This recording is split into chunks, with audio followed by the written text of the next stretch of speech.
Cette semaine, vous avez choisi une mini-série britannique en 3 épisodes qui sera diffusée jeudi prochain sur Arte, Three Girls, et je crois que c'est un coup de cœur. Oui, c'est l'histoire bouleversante d'Holly, d'Amber et de Ruby, 3 ados d'une cité ouvrière du nord-ouest de l'Angleterre. 3 jeunes filles paumées et livrées à elles-mêmes qui passent la plupart de leur temps dans un fast-food pakistanais où elles se voient offrir cigarettes, kebabs et vodka. 3 jeunes filles qui vont devenir les victimes d'un trafic sexuel. Nous avons un problème à Rochdale qui touche des adolescentes. Des adolescentes vulnérables entretenues par des hommes nettement plus âgés qui en font des objets sexuels. Et ceci, nous le savons parce qu'elles viennent nous voir et nous racontent tout. J'ai ici les noms des filles, des renseignements et une description des agresseurs. Et j'ai aussi un schéma qui nous montre que les cas d'aujourd'hui pourraient être liés à plusieurs affaires de ce genre que nous avons eues à Rochdale.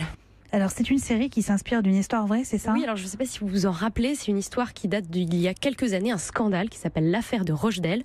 Au total, une quarantaine de jeunes femmes ont été victimes de viols et de trafic sexuel en Angleterre à la fin des années 2000. Mais vous m'aviez dit, Clémence, que Three Girls c'était vraiment une série coup de poing. On dit, c'est comme ça, c'est l'expression que vous avez utilisée en tout cas, au micro. Voilà, ça exactement, pour plusieurs raisons. Déjà parce que l'auteur et la réalisatrice ont livré une série très réaliste. Elles respectent scrupuleusement le déroulé des événements.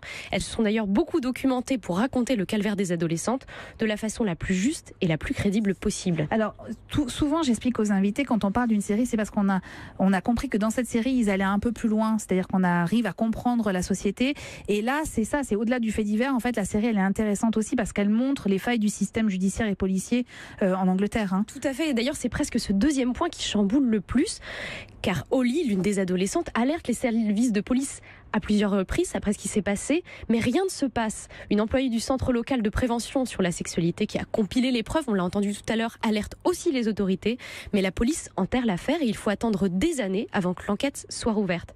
En fait, avec la série, on comprend que la police n'a pas agi par peur d'être sanctionnée pour n'avoir pas pris au sérieux le témoignage d'Holly, car l'ado, finalement, elle correspond pas vraiment au stéréotype que la police se fait d'une victime de viol.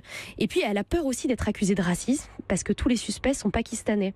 Et la série montre d'ailleurs assez subtilement comment le modèle multiculturel britannique a été ébranlé avec cette affaire. Selon vous, c'est une série dans la même veine que les films de Ken Loach, par exemple ? Oui, totalement, parce que c'est une série sociale. Elle ne raconte pas qu'un fait divers, elle raconte la société britannique dans toutes ses incohérences. Elle parle des classes populaires, celles qui galèrent à payer leur loyer, celles dont la parole compte si peu. Elle parle des services de l'État qui sont dépassés ou incompétents. Elle parle des hommes, de leurs combats, parfois vains, le tout sans chercher à nous tirer une larme, et ça c'est fort. On ressort de là en colère, bouleversé, mais aussi avec l'impression d'être un peu plus au fait de la réalité. Alors la série est à découvrir dès le 14 juin sur Arte et en replay sur le site de la chaîne. Je pense qu'on